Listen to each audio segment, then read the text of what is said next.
ختم کرے. جس کے دل میں دنیا کی ہوس ہے وہ خوش رہنے کے علاوہ دنیا کا ہر کام کر سکتا ہے. سمجھتے ہو؟ جب وہ دنیا کو مسافر خانہ نہیں سمجھے گا تو پاگل ہوتا رہے گا.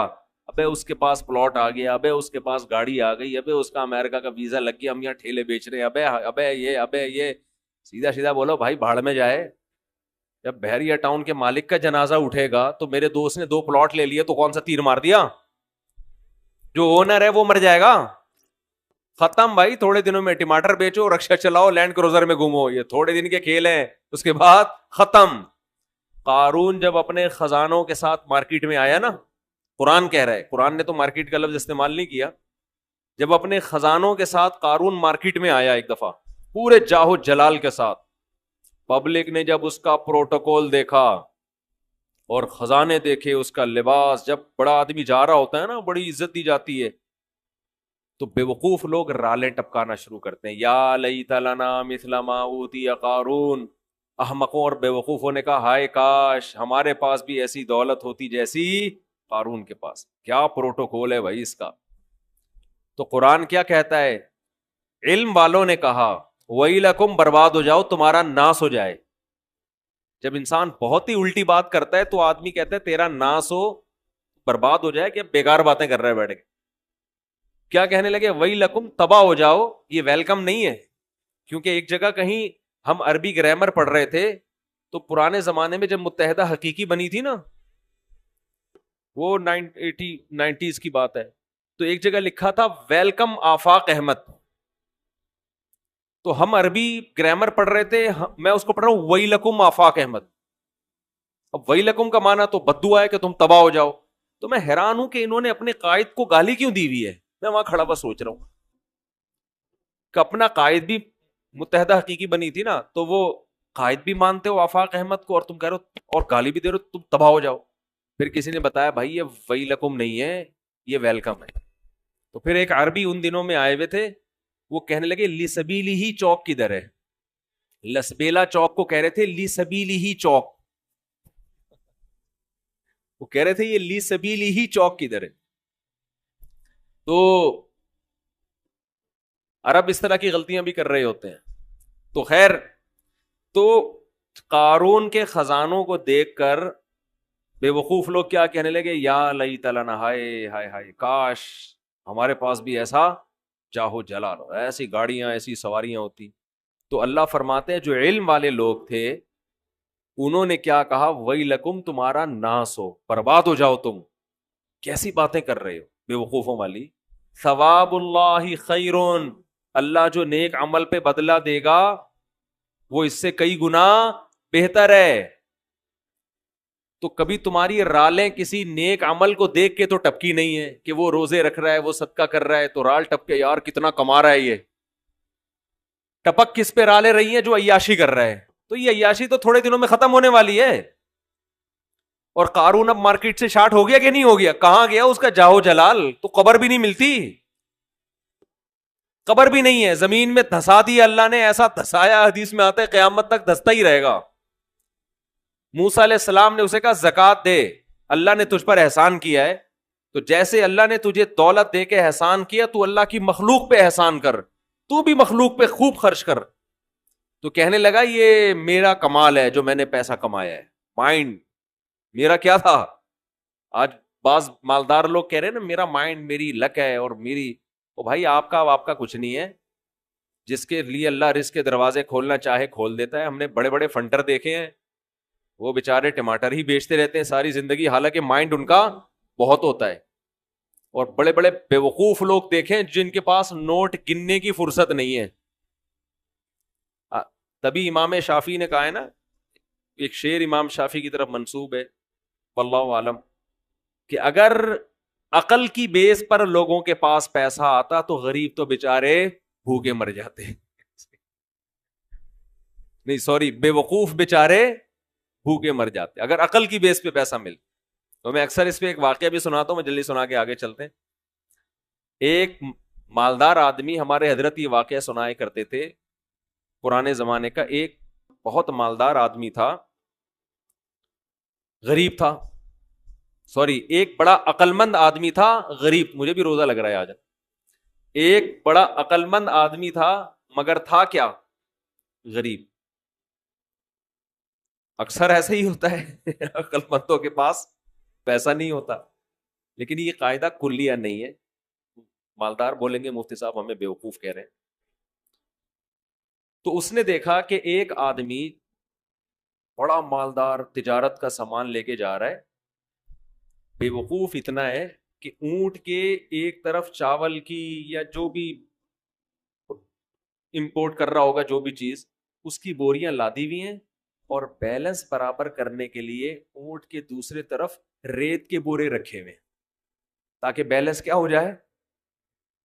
10 بوریاں چاول کی یہاں ہیں تو وزن برابر کرنے کے لیے 10 بوریاں ریت کی ادھر. اس امیر آدمی نے لفٹ مانگی اس غریب سے, کوئی نہ روزہ لگ رہا ہے. اس عقل مند آدمی نے لفٹ مانگی اس بے وقوف سے, کیونکہ یہ عقل مند غریب تھا. تو اس بے وقوف نے اس کو لفٹ دے دی کہ چل تو میرے ساتھ اونٹ پہ بیٹھ جا. اب اس عقل مند نے اس بے وقوف مالدار سے پوچھا کہ یہ ان بوریوں میں کیا ہے جو رائٹ سائڈ پہ. اس نے کہا بھائی چاول ہے یا آٹا ہے یا جو بھی تھا. کہا یہ لیفٹ پہ کیا ہے؟ اس نے کہا یہ ریت ہے. کہا تو ریت کا بزنس کرتا ہے؟ کہہ رہا نہیں, یہ بیلنس برابر کرنے کے لیے. اس عقل مند نے اس سے کہا کہ بے وقوف آدمی, 10 بوریاں اگر یہاں ہیں تو 5 بوریاں ادھر کر دے, اس سے بیلنس کیا ہو جائے گا. اونٹ پہ تو نے بلا وجہ کا ڈبل لوڈ ڈالا ہوا ہے, اور یہ 10 بوریاں بھرنے میں کتنا ٹائم لگا ہوگا. تو بے وقوف آدمی تو یہ کر لے نا کہ 5 یہاں کر دے اور 5 وہاں کر دے. اس کا یار یہ تو بڑی لاجک کی بات کی ہے. نیچے اترا, اپنے مزدور کو جو بھی ہوگا اس کے ساتھ اس کو بولا بھائی بوریاں ہٹا, 5 چاول کی بوریاں یہاں کر دے اور 5 یہاں. اونٹ کی سپیڈ بھی تیز ہو گئی اور اونٹ کو بھی سکون کا سانس آیا, بڑا خوش. اب اس غریب آدمی سے اس بے وقوف نے انٹرویو لینا شروع کیا کہ تو کرتا کیا ہے. اس کا خیال تھا کہ یہ تو ارب پتی ہوگا جو اتنا عقل مند ہے, جس نے مجھے اتنے اچھے مشورے دیے. یہ خود کیا ہوگا, یعنی جب میرے جیسے بے وقوف کے پاس اتنا پیسہ ہے تو اس عقل مند کے پاس تو اس کی تو ملیں چلتی ہوں گی نا. اس سے پوچھا تو کرتا کیا ہے. اس نے کہا یار میں تو غریب آدمی ہوں, جس کام میں ہاتھ ڈالوں برباد. میرے پاس تو سواری بھی نہیں ہے, تبھی تو میں نے تجھ سے لفٹ مانگی ہے. اس نے کہا اتر نیچے اتر. اونٹ کو واپس گھمایا, 5 بوریاں دوبارہ ادھر کی اور ریت کی بوریاں دوبارہ بیلنس برابر کرنے کے لیے ادھر ڈال. بولا تیری عقل کی وجہ سے تیرے پاس جب 1 کوڑی روپیہ نہیں ہے تو میں بے وقوف تجھ عقل مند سے 1000 گنا بہتر. میں تیرے مشوروں پر عمل کروں گا نا, میں بھی تیرے جیسا بن جاؤں گا. مجھے اپنے اسٹائل سے چلنے دے جیسا چل رہا ہوں. سمجھ رہے کہ نہیں سمجھ؟ میں جیسے اپنے اسٹائل سے چل رہا ہوں مجھے چلنے دے. اگر تیرے مشورے پر عمل کیا نا میں بھی تیرے جیسا غریب ہو جاؤں گا. لو كان بالحيل الغنى لوجدتني بنجوم اقطار السماء تعلقي. امام شافعی کا غالباً شعر ہے یہ کہ اگر تم دیکھتے محنت سے پیسہ ملتا تو میں پیسے کی تلاش میں آسمان کے ستاروں تک پہنچ جاتا.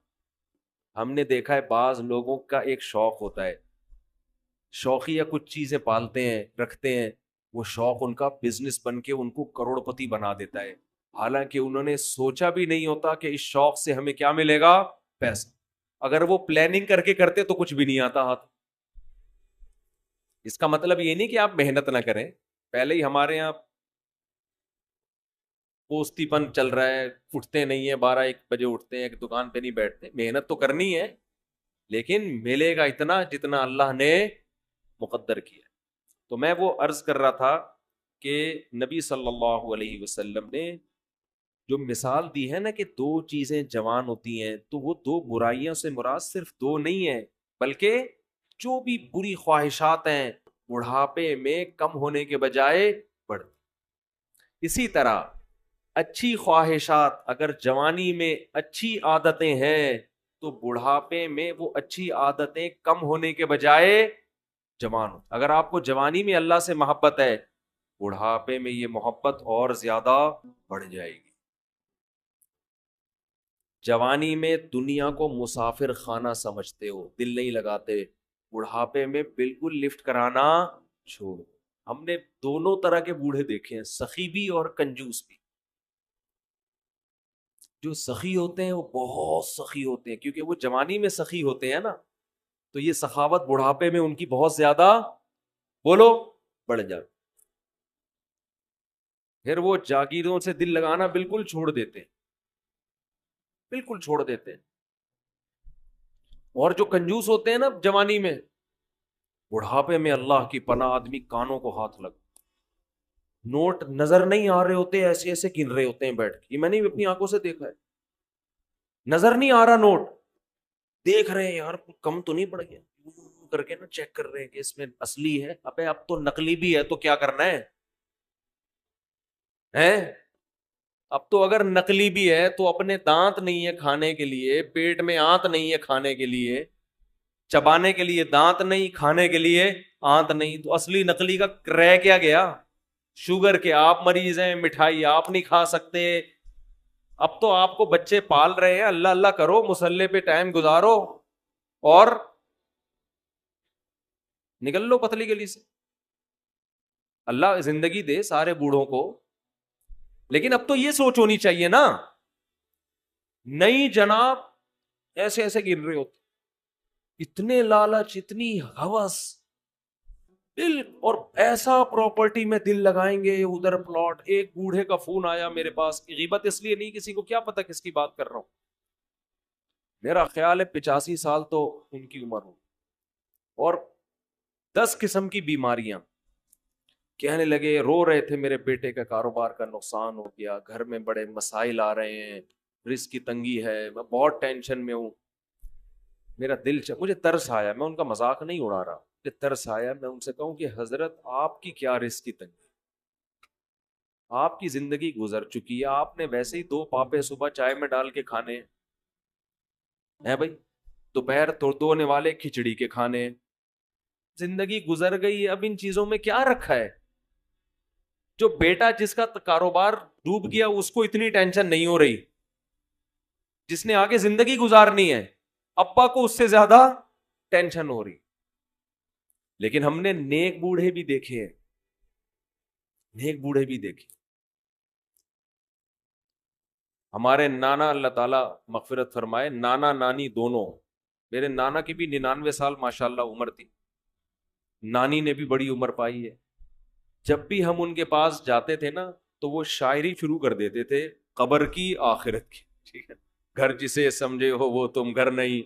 مجھے پورا شعر یاد نہیں ہے ان کا, یعنی بار بار کہتے تھے بیٹا جس کو تم گھر سمجھ رہے ہو یہ گھر نہیں ہے, گھر اصل کیا ہے, قبرستان. اور سخاوت ایسی, کھلا رہے کھلا رہے کھلا رہے, ہر وقت کچن میں کھانا بنتا رہتا تھا.